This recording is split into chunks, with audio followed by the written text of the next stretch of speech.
Hi, everybody. I'm Bob Bowman, Editor-in-Chief of Supply Chain Brain, and I want to welcome you to this webinar presentation on growing a sustainable supply chain presented by Redwood Logistics.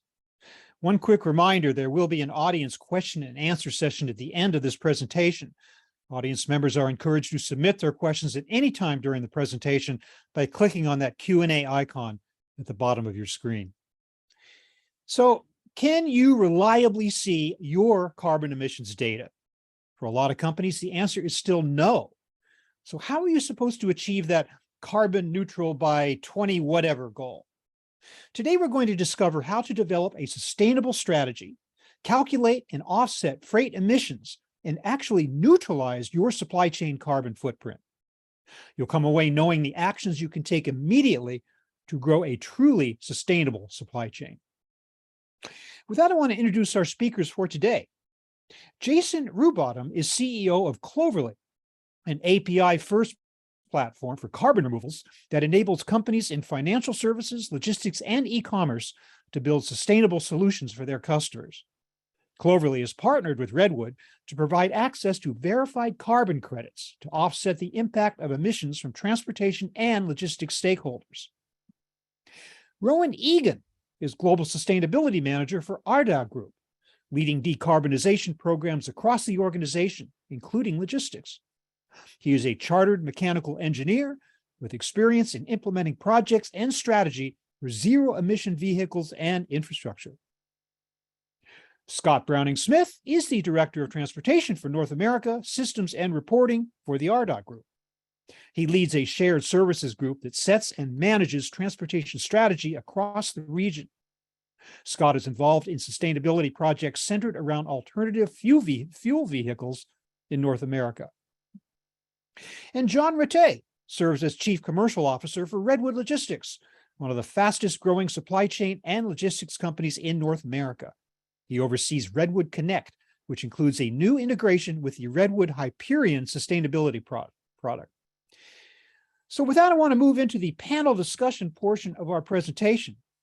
I'm going to pose a question to several of our panel members, and it is as follows. How would you assess the current state of sustainability efforts? Let's start with a question with relationship to across industries. Jason, could you take that one, please?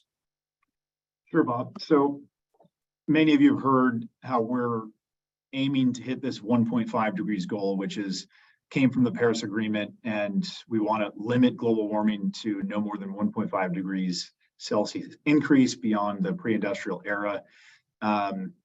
However, according to the latest UN report released 2 weeks ago, climate pledges put us on track to hit 2.6 degrees. So basically, from that perspective, it's an increasingly dire situation, showing that we need to decarbonize and remove carbon a lot faster than we currently are. Having said that, companies are beginning to make significant commitments. There's a tremendous amount of momentum building everywhere across the world, across every industry. For example, out of the world's 2,000 largest publicly traded companies, 400 of them had net zero targets as of 2 years ago, and now that number is 700. There are billions and billions of dollars of investments going into every facet of fighting climate change, from electrification to clean energy, carbon removal, you name it.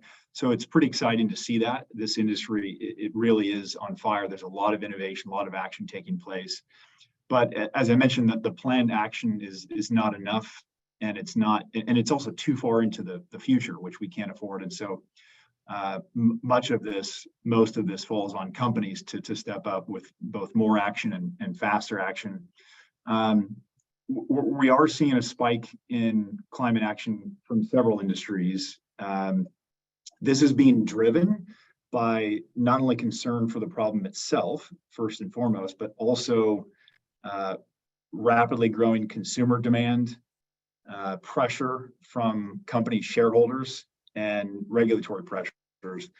So there's movement across every industry. I'd say the main industries in which we're seeing the most movement includes financial services, transportation, real estate, and even consulting firms. And the first step is measuring one's emissions. That's what we're seeing where it starts, most importantly. And from there, there are two levers. The first is to reduce or decarbonize. And so that includes electric vehicles, renewable energy, improving efficiency, such as route optimization and logistics, and so on. However, that still leaves a significant amount of unavoidable emissions. And that's why the second lever is needed, which is carbon removal.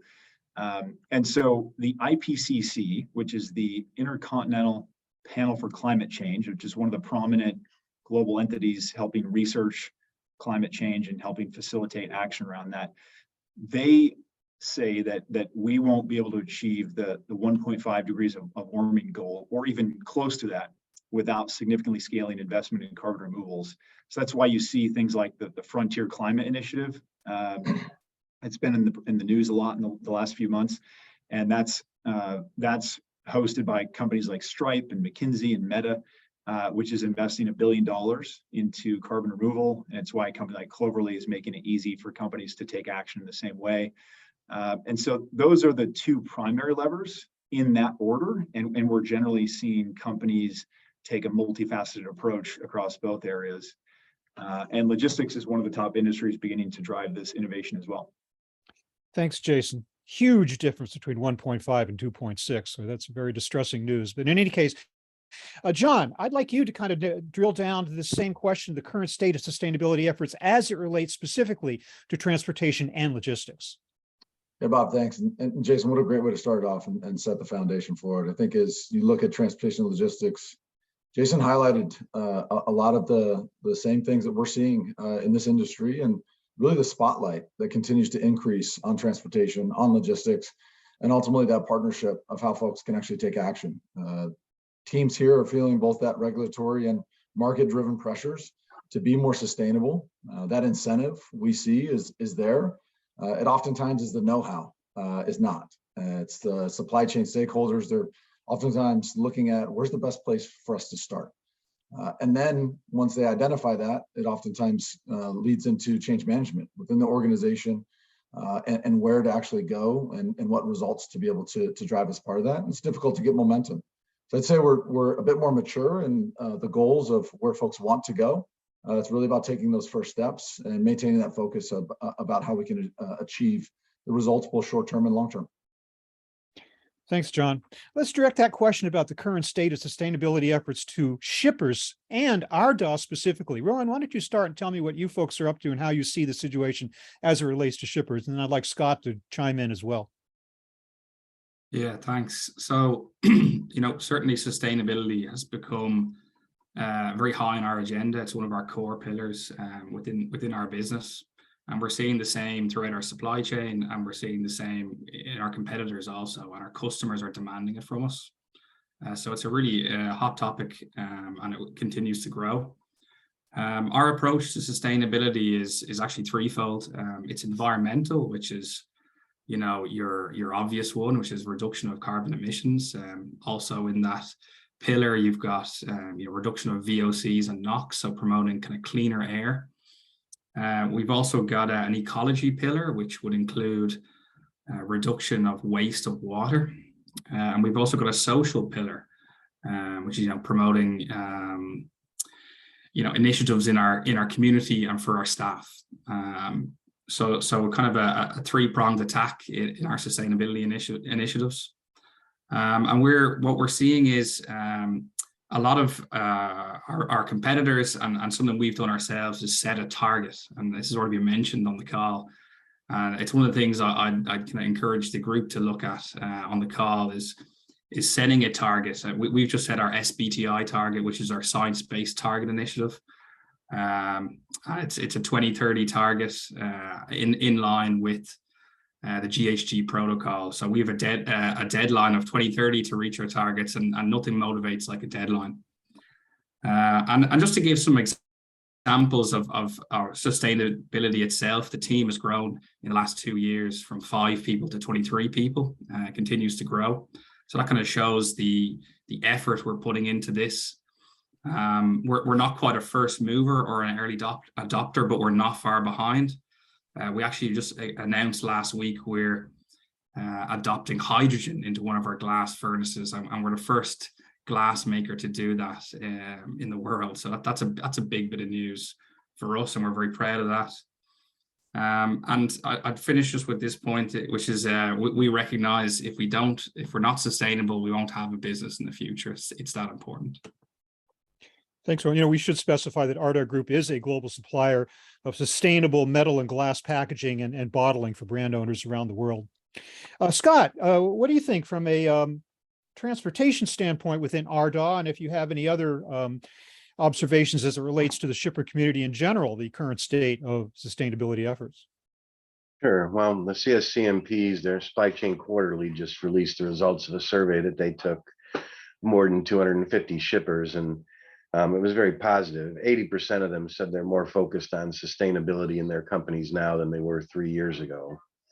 That same 80% said that their supply chains are vital to achieving their green initiatives. So sustainability ranks high with companies across the board. Many companies have at least one person that's dedicated to sustainability and green initiatives there now. Some of the things that we do as far as our 3 pillars, as well as in the social efforts, we encourage all our carriers to be SmartWay, right? It's a good place to start if you don't know where to start. But have your carriers join SmartWay when they submit their data, and they'll get their carbon accounting. That'll at least give you some baselines of where you can start. They also want to promote closer ties between eco-conscious consumers and green companies like Ardagh.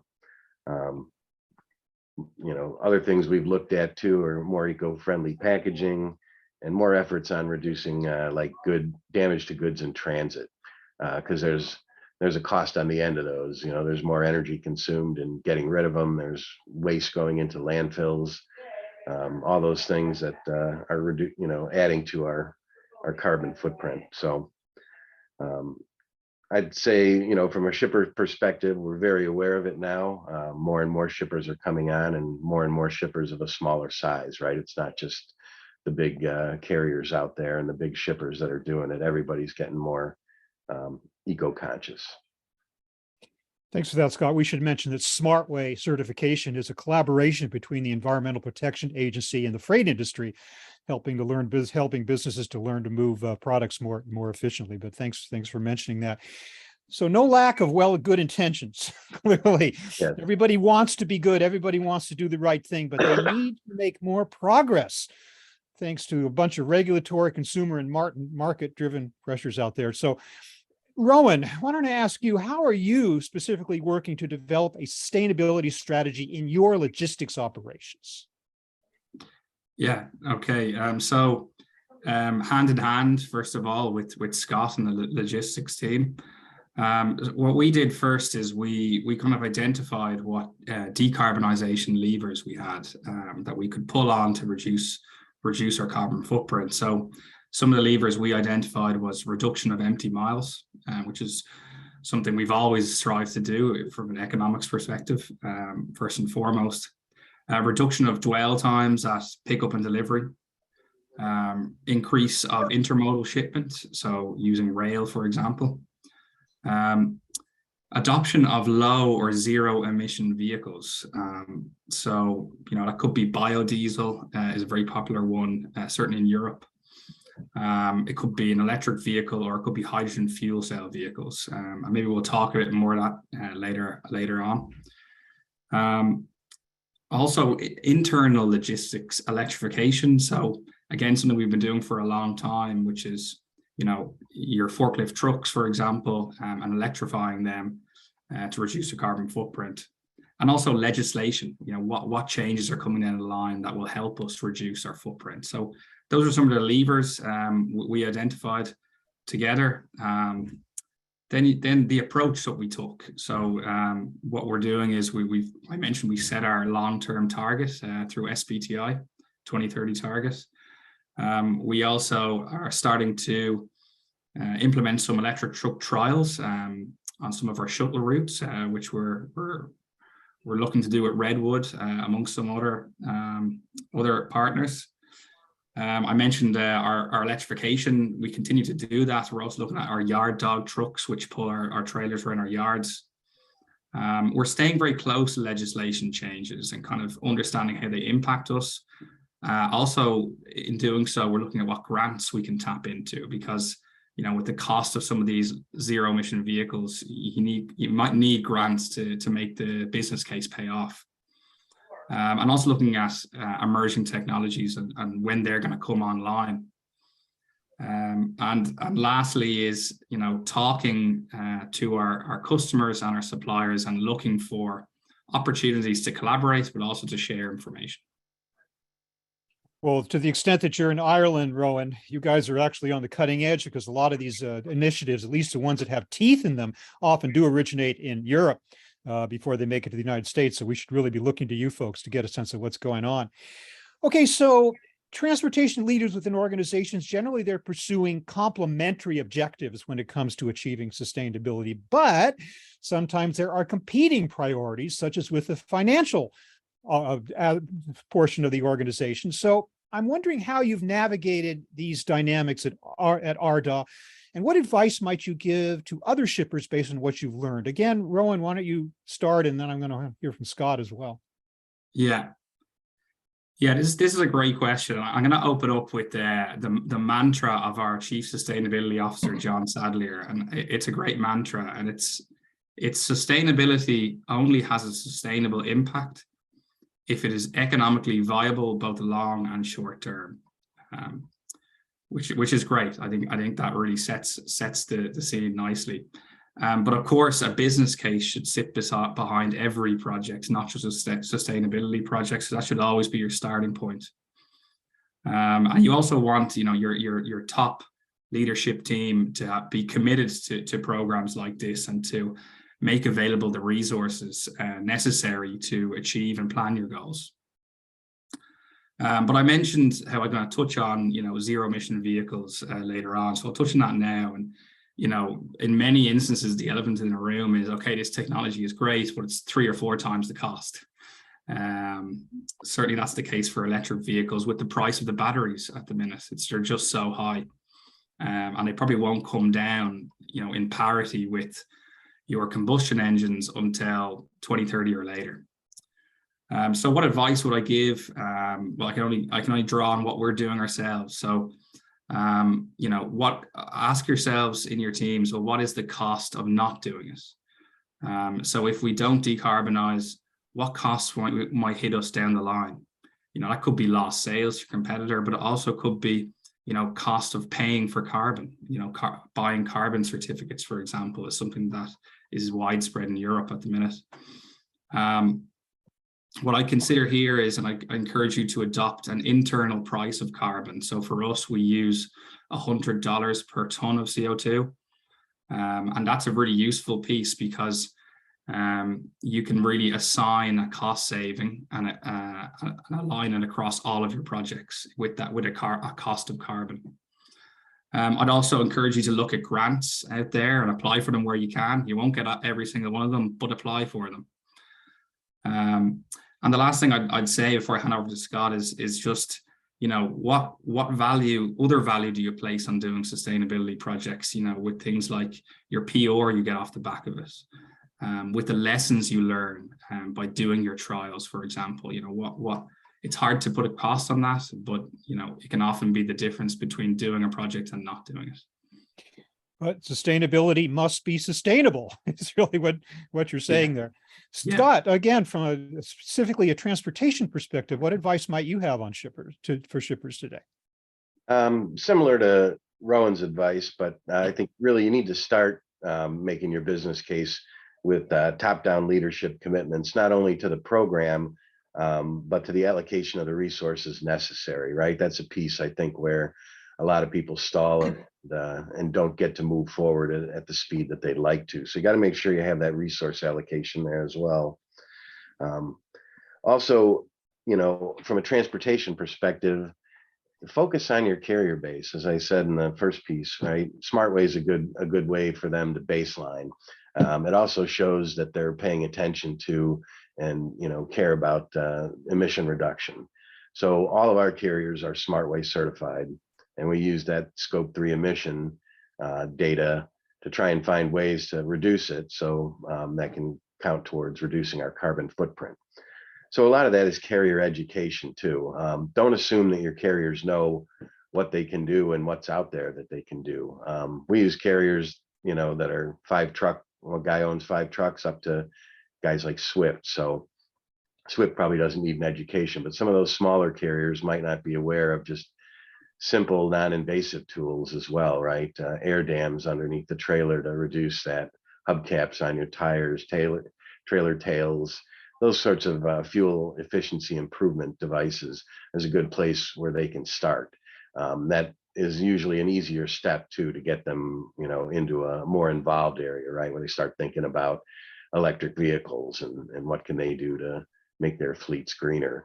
Lightweighting trucks, it's also another thing that they may not have thought about, right? So those are the kind of strategies that we address with our carrier base. And then really the other thing I would recommend is when you start looking at these vehicle trials, you're better off trying to partner with somebody that's already in your carrier base, somebody that's already doing it, is already interested in it.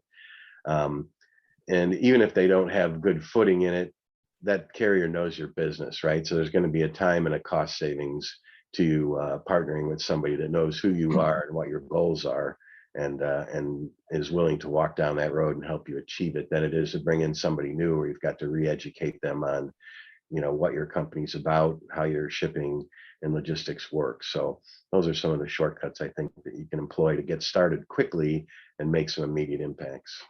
Thanks a lot, Scott. Scope 3 emissions are those emissions generated by supply chain partners over which you have no direct control. They include freight carriers and, for that matter, 3PLs, which leads me to want to ask the question of John, as a 3PL and a carrier and logistics technology company, what are some ways that you have helped shippers better achieve sustainable outcomes? It's a great question. I think it boils down to, or really categorizes into 3 key areas. First one is visibility. We talked a lot about that.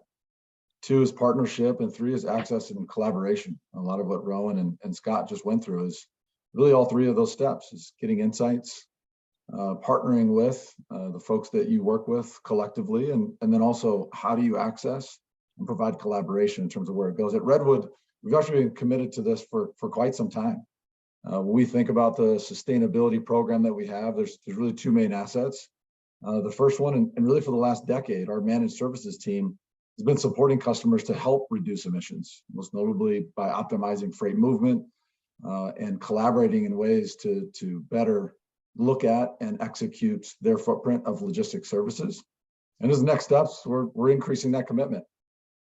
And we're launching Redwood Hyperion, where we'll offer visibility into the carbon emissions and access into the carbon credits, thanks to our friends here at Cloverly. And we truly believe, as part of this for quite some time, you can't act on what you can't measure.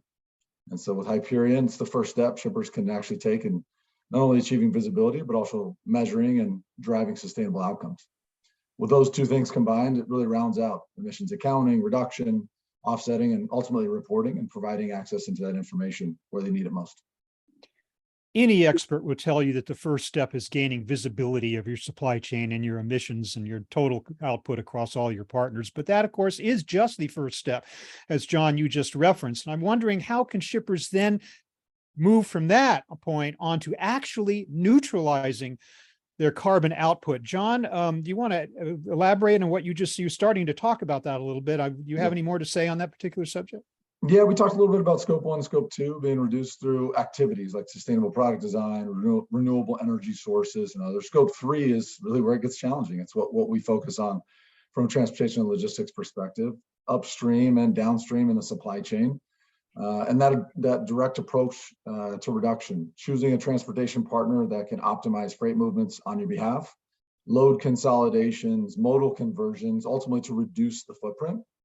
While more effort, many shippers are evaluating carbon footprint from their suppliers and considering how to optimize the regional and or global networks in totality to reduce the overall miles of transport and deliver a great customer experience. And all these methods have an option to be able to save on costs and ultimately on emissions. Rowan, what's your perspective on that as to how shippers can actually neutralize their carbon output? Yeah, I mean, I'm going to repeat some of the stuff that's already been said, but you know, you want to know your starting point. So how can you implement a decarbonization plan if you don't know what you're currently at? Okay, what your starting point is. So that's the first thing. And the next thing is having good data, accurate data, data that needs to be traceable and needs to be validated. It's hugely important. Once you have the data, then you can interrogate the data and you can see where your opportunities are to decarbonize. You can see which levers I mentioned before you need to pull to decarbonize. Which ones can you afford to pull now and which ones should you pull later? And then, yeah, again, I'm going to repeat myself, set a target with a body like SBTI or other, and hold yourself accountable for achieving those targets. And that really needs to come from the top down. You know, if your ownership and your leadership team don't believe in this, it's not going to happen. Jason, what's your perspective on that? How shippers can neutralize their carbon output? Yeah, I share the same perspective as John and Rowan, so I would just add two other things.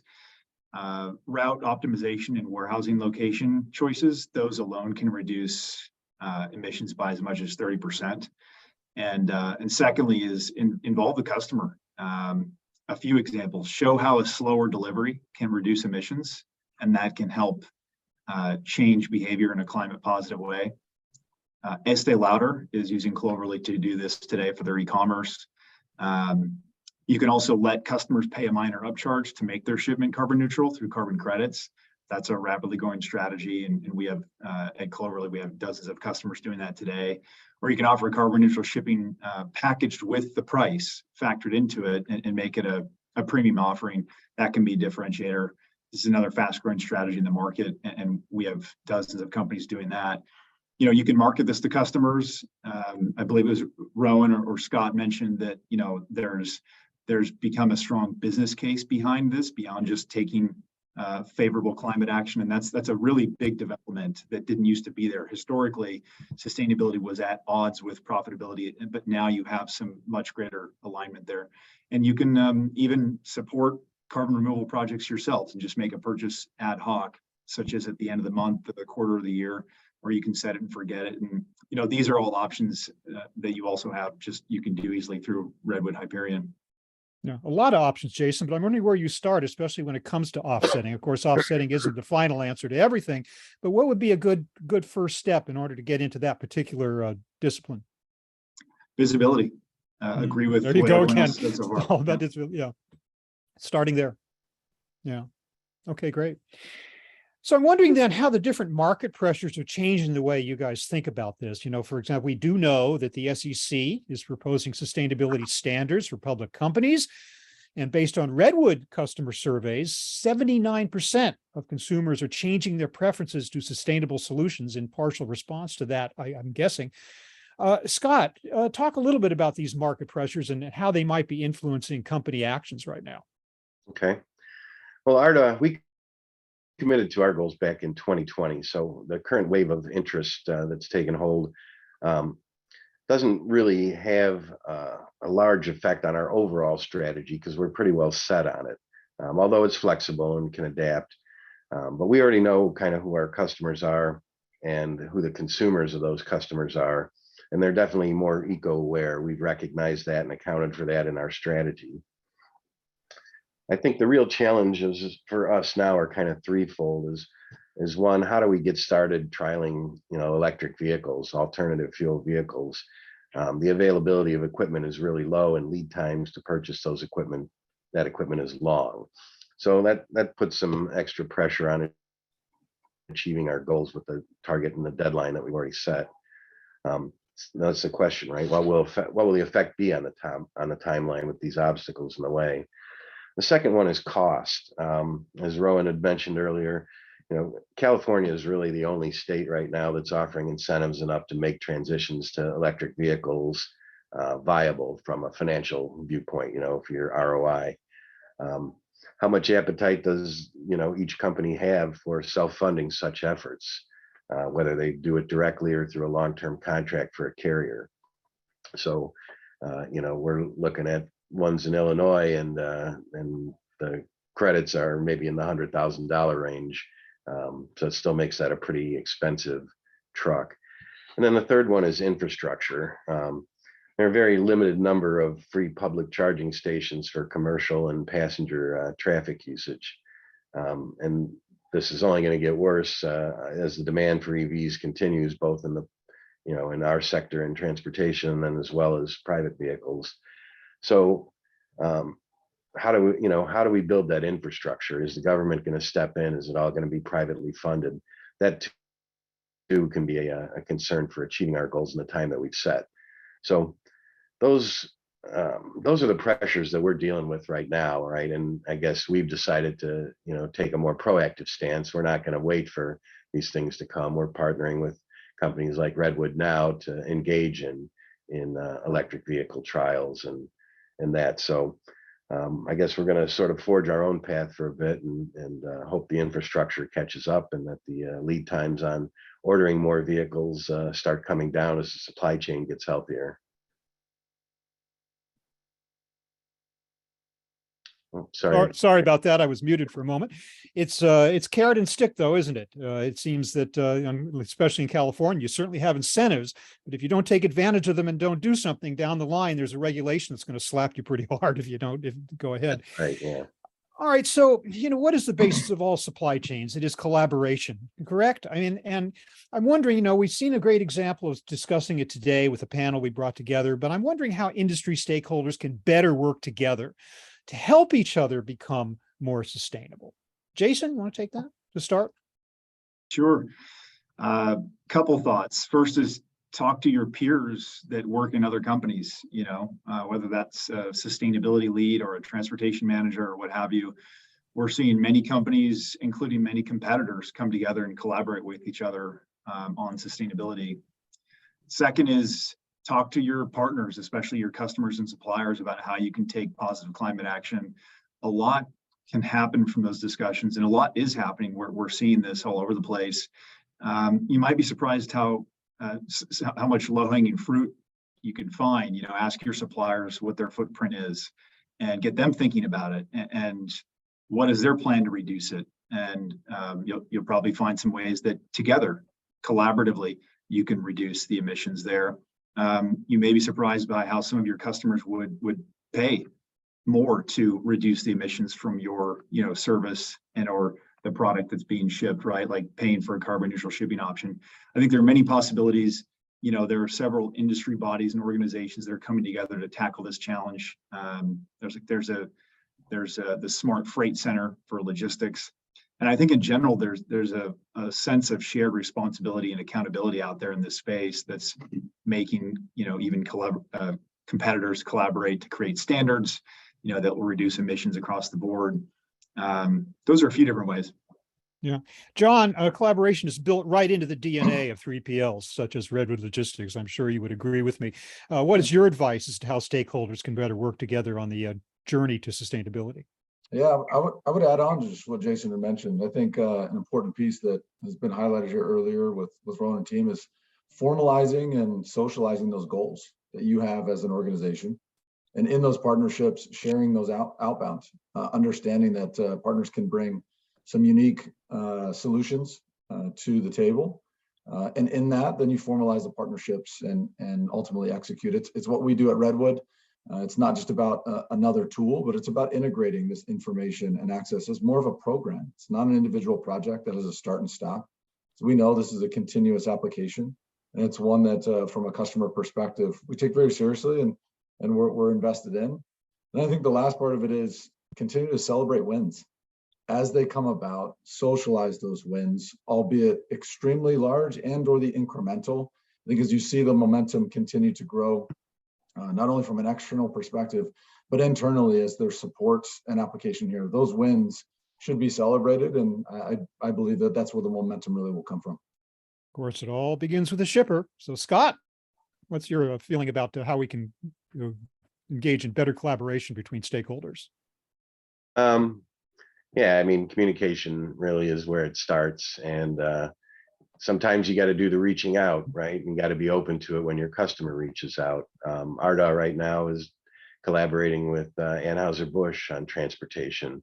They invited us to help run a bid for them and then basically plug their fleets into can supplies from our plants to their fill site. So closing a leg for that loop that makes it more of a continuous move for them. So there's, you know, not only a cost reduction there, but you've got a carbon reduction and you've got a win-win because we made the customer happy and we're able to do it at a price that's competitive. So I think the collaboration is really it. You know, look to your own lanes. You're going to find things. You know, we're looking a lot for electric vehicles, primarily because of the size of the engines and the life cycles of them now. But, you know, we have a lot of plants that shuttle to forward warehouses or to distribution centers. Those are perfect short haul lanes that can get multiple usage out of an electric vehicle within a day. Those are key opportunities. So everybody's probably got something like that in their network. Look internally at those kind of opportunities, but then look at, you know, collaborating. And it doesn't have to be on electric vehicles or anything. Like I said, it can be on lane sharing, creating continuous moves and that to help reduce all your carbon footprints from dwell time to, you know, miles run. Okay, great.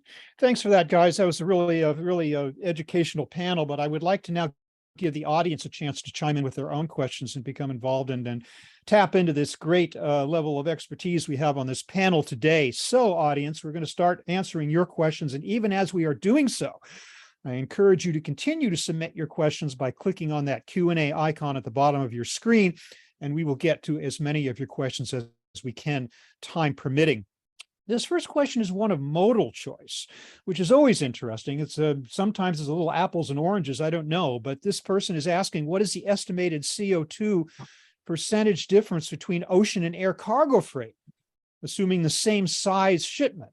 I don't know. What do you think? Maybe Jason, do you have any figures on that? Or does anybody else have any idea? Has anyone done that kind of comparison? Give us a sense.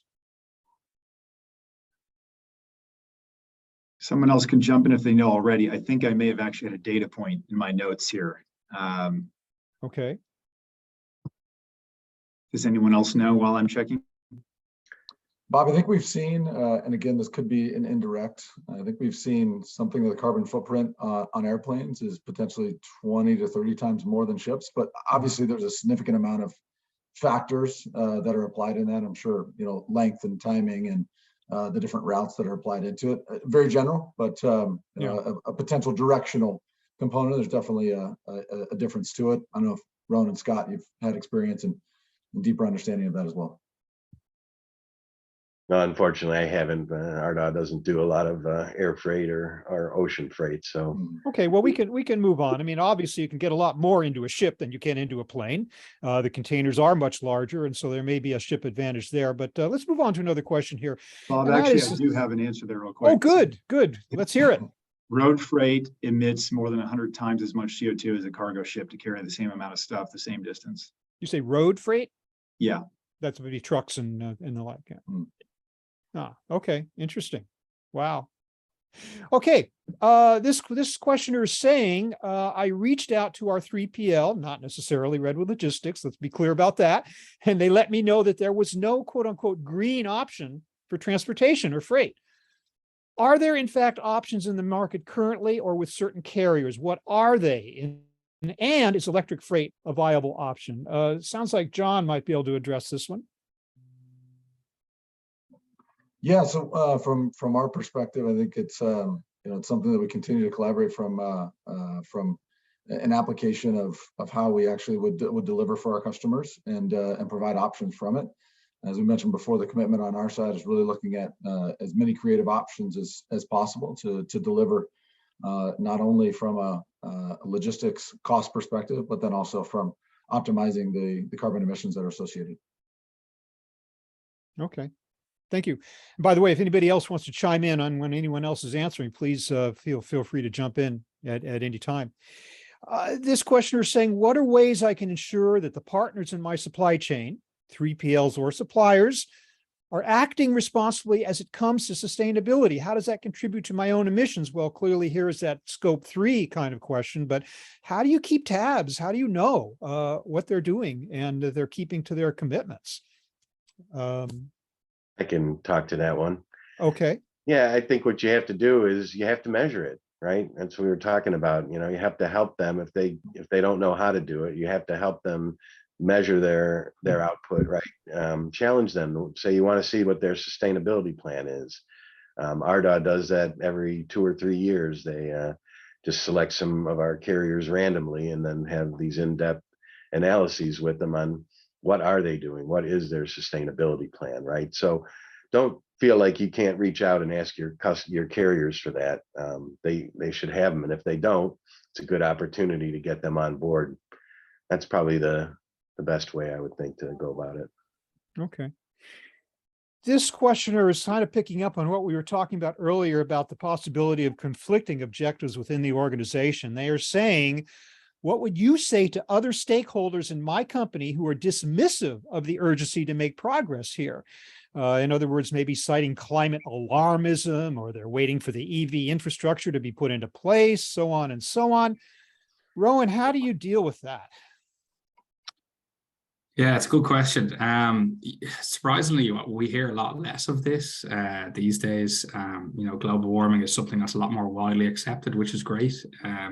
Maybe it's because people are getting a few more sunburns than usual. I'm not sure. Climate alarmism, again, something that is actually quite, you hear a lot. I don't like this approach. I find it's kind of like scare tactics. Not a huge fan of Greta Thunberg, for example. I'm more, you know, I would always recommend that you should look at sustainability as something that's an opportunity and a positive, as opposed to looking at it in a negative light. Look at it as an opportunity to, you know, generate positive impact to your company, to your employees, and to your community and wider society. And really, to answer the question directly, what would I say to the people who do question it? Well, the first would be, why are you questioning it? You know, why don't you want to adopt more sustainable incentives and projects within your company? And I'd also then ask, and this would be one I'd direct at leadership if they don't support it, is, well, what is the impact of not doing it? Where are you going to be in 10 years' time if you don't do it? You know, are you going to compete with the shipper who's offering the electric option versus your diesel guzzler trucks? You know, so it's something that it's inevitable and you need to look at it. Thank you. This question is especially relevant in terms of the statistic that Jason just cited us about the emissions content of road transportation. This person is saying, is there such a thing as sustainability audit in the trucking industry? They say, I did a few of these in the food industry, but I'm not sure if this looks different in this industry. Again, measuring is so important. Is there such an audit available? I'm wondering who might want to jump on that one. Is that a Jason question also, or any observations there? Just a few thoughts. There are consulting firms that would come in and do that. It does vary by geography. I mean, in Europe, which is, as you mentioned, it's the most progressive with respect to sustainability across the board. You know, they require climate disclosures for companies. And there's even more, it goes even further beyond that. In the US, that's not required, although I do anticipate in the next couple of years, there will be regulation that requires that companies disclose their carbon footprint. Mm-hmm. We talked earlier about how sustainability must be sustainable, and by that we meant there must be an ROI or some kind of a financial underpinning for it. Rowan, I think you made that point really well.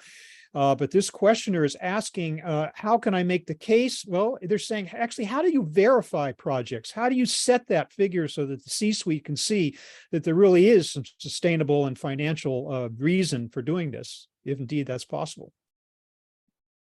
Rowan, do you have a perspective on that?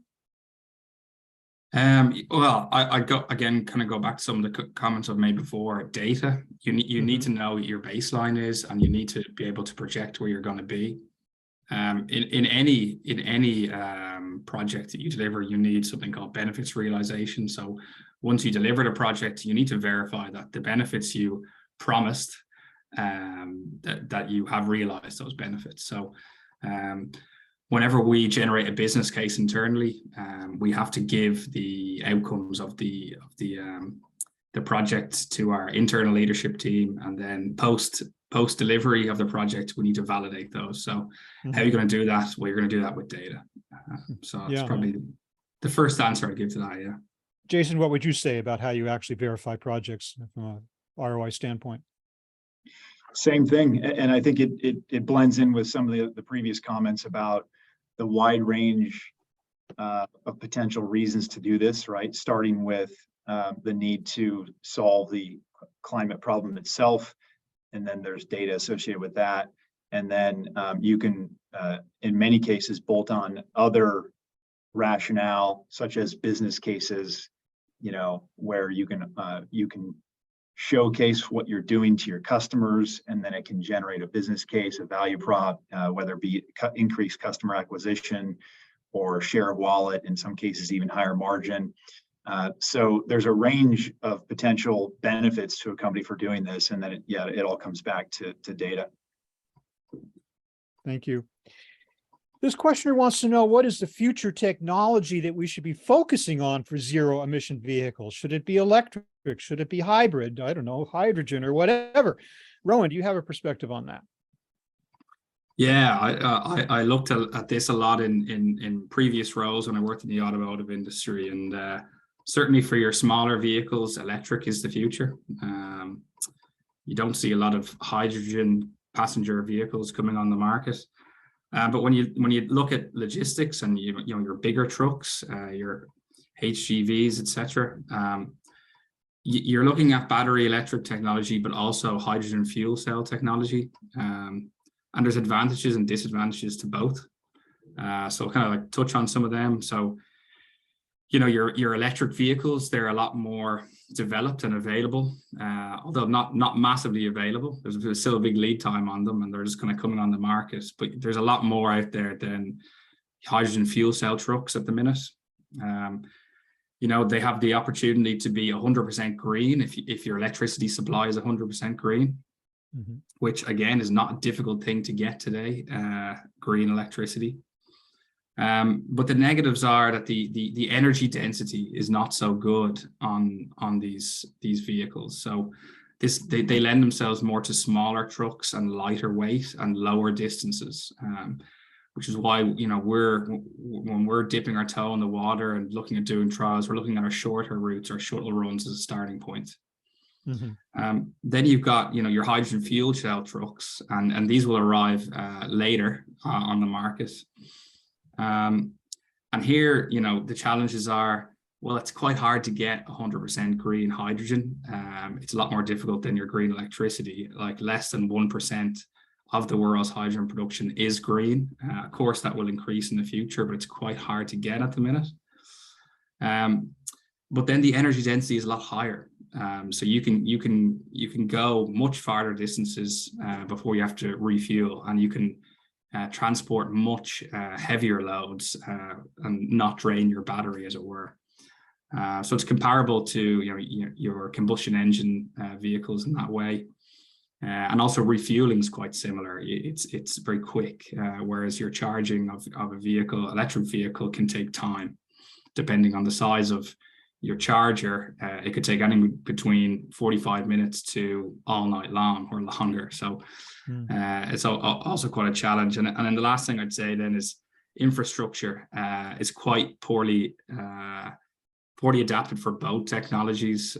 They're both equally scarce at the minute.